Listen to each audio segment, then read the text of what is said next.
Okay, we've covered almost everything. The ethics, the process, the people, the audience, everything. Everything except the core of it, which is that media is also business. Okay? And if business doesn't make money, it can't survive. But wait, what do we see here? Doesn't make money, doesn't survive. Look at this. This is just too outstanding. Not a single large media company that we come across, apart from Hindustan Times and Times of India, is making any money. Humongous amounts of losses. Nobody dies. All of them are surviving with the same perk salaries that they used to get before. It all continues wonderfully well. You ask yourself, this is real data, hardcore data, pulled out in some cases from the Ministry of Corporate Affairs website. For instance, Outlook, India Today, Tehelka are unlisted companies. We went in, dug those information, put them together. And in one case, in the second and the third case, we have only 3 years data. Even then, this is the loss. As far as I know, Outlook in its lifetime has never made money. As far as I know, except in 1 quarter or maybe 2 quarters, NDTV has never made money in its lifetime from its operations. NDTV went public in 2004. It's 2014. For 10 years, can even a Kirana shop survive without making money? Share is 81. What? The share is 81. Well, that's different. I'm talking about profits. All right? It got listed at 100 and it's still 81 after 10 years. Okay? So this is a fact. The fact is that the media does not function like a normal free market business ought to be, which is that you produce something, you cost it correctly, you have a buyers of your product, you make a revenue, you reinvest, you try to excel. No, none of these things that would normally apply to any company, whether it's an Apple or a Microsoft or even Hindustan Lever or anybody, even a Dabur or any damn company that you know of, applies to the media. This is the hidden side of media. And this is really what actually worries me, because at some time I thought this can't go on. I'm a guy who likes data, and when I look at this data, I said, well, अच्छे दिन हमारे लिए आने वाले, because all of these guys will die and I only need to break even. But no, I can exist for the next 50 years struggling, but these guys will finally find a way to keep surviving from a money that is not accounted for. This is the hardcore reality of media today. The demand and supply and the price. There's nothing beyond this, all right? The demand of the paying demand, not the free demand that gets each other so worked up. Not the tweet that I get in the morning, hey, but the site is not opening. The site is opening. It's got a paywall. All right? They don't want to pay 99 bucks to read a whole magazine, and not just the whole magazine. Entire archives from 2006 till 2014, 8 years, 26 issues per year, available for 99 rupees only. The link is not opening. I'm not talking of that. I'm talking of people who, as Sucheta says, put their hands in the pocket and say, this is good, I need to pay for it. That number is not 1.3 billion. That number is not 3 million. That number is probably in thousands or maybe tens of thousands. The paying public who actually will support and who will actually pay. I don't blame them, because there are just too many things around them, and nobody has the time. I really sympathize with the reading public. Nobody has the time to go out and find out who is good, who is bad. And when you have too much in front of you, you would try to retrench. You would say, forget it, shut it down. I don't want to think about it anymore, or I'll see what is free. So I really do not blame them in that sense. I really sympathize with the reader who finds it too tough to choose. In fact, because of this, in our core area, we've gone and started a new business where we make it easier for people to choose. On the other side, that's the demand side. On the other side is the supply. Newspapers, magazines, channels, radio stations, websites, mobile, outdoor. There's just too much of supply of information, data, and so on. And the result is that is a huge, and there is no other business, when I look around, there is no single business I can think of where there is such huge demand-supply mismatch. And you just feel that in a rational world, the fact that people have so much of losses, the fact that people are struggling to get eyeballs would lead to some rationalization, but that is not happening, which is why, even though I feel the current models are completely unviable, I'm not sure what the new model is. Well, the US is trying. For instance, Pierre Omidyar, who made a lot of money, doing 2 startups, has gone on to launch something called First Look. This is a digital media company he started. He's hired a lot of good quality people. He has launched so far. It's about 10 months now. He's got great guys who've from Guardian, from Rolling Stones, Matt Taibbi, all of these people he's collecting. And they're trying to create a model which will work, which will give people the right kind of journalism. He himself has moved to Hawaii so as to battle the US Revenue Service and the US government in case they come down on him like a ton of bricks. On the other hand, there is this model of Jeff Bezos, who's moved the other way.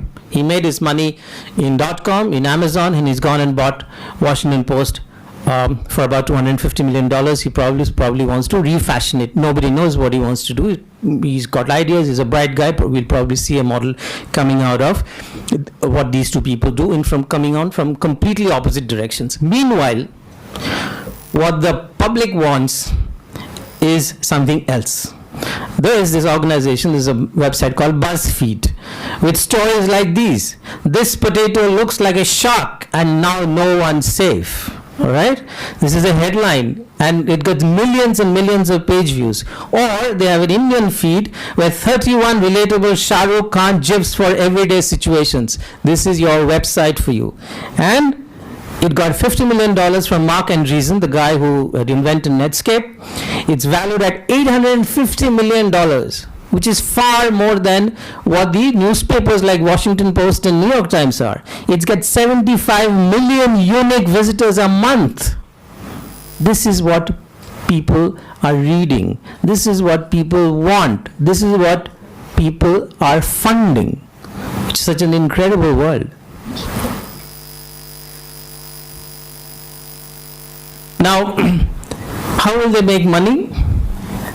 Unfortunately, they're going to make money in the old-fashioned way. So in the same BuzzFeed, there is this page, which is a sponsored page. It's sponsored by a company called Naked Juice. I didn't know a name like that existed. And this is a page, all right? I don't know how many people would even pay for this. Nobody will pay for this. Obviously, it's all free. What does this story is? I can't scroll it, so I just have a screenshot.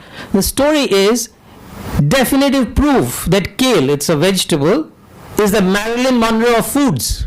This is the headline, right? And this goes down. This is the first comparison. Now, they put a picture of they put dark glasses on this bunch of salad-looking stuff, and then Marilyn Monroe, and this is the first comparison. It goes down to about 10 ways in which it's the Marilyn Monroe of foods. On the left-hand side, I can't scroll. You can go to the website and check. There's a whole amount of advertisement that's running. So there is this Facebook plugin, there is Twitter, and then the other feeds and so on. On the left-hand side of the page, this entire thing is sponsored. So Naked Juice will put this article in the home page. Right on the bottom of that little bit will be sponsored by Naked Juice, but it's part of the main stream of articles. So an average person will not be able to figure out whether it's sponsored or not sponsored if he misses that. And most of the time on your mobile, if you're scrolling very quickly, especially an exciting site like this with those kind of headlines, you will quickly click and go and read, and Naked Juice has got a hit, part of that 75 million, and that's the model. There is absolutely there's America, so they try all kinds of things. They're a very innovative nation, so they're trying all kinds of things and trying to move away from the traditional media, and the death of media, the print media, is almost completely certain. And I think that the death of television is also a little delayed, but it's about certain, because people are going to find ways in which not to free themselves from this constant barrage of one-sided conversation and ads embedded in them. So that also is going to die, and people are trying to figure out what the model is going to be. Whatever the model is, it still does not answer the core of it, which is whether people are going to pay and what are they going to pay for and whether it's viable or not. Even America has not found an answer to that, and that makes media a completely different business from any other business we know of, where there is costing, there is revenue, there's profits, there's capex, there's reinvestment, there's R&D. None of these things happen in case of media. Now, India hasn't found a model, but it's trying various kinds of things. There is agenda-driven stuff, which is Niti Central or Kafila, or one on the left, one on the right. Sucheta said choose one on the left and right, so I chose those two. NDTV, DNA, Rediff, First Post. I've chosen from 4 different mediums. One is print, one is television, one is website, which is sort of limping along for the past 13 years. That Rediff, which went public in 2000 during .com, doesn't make money. It's 14 years now. It will never make money because Rediff's, the news model doesn't work. The shopping model has been overtaken by Flipkart. So it's neither here nor there.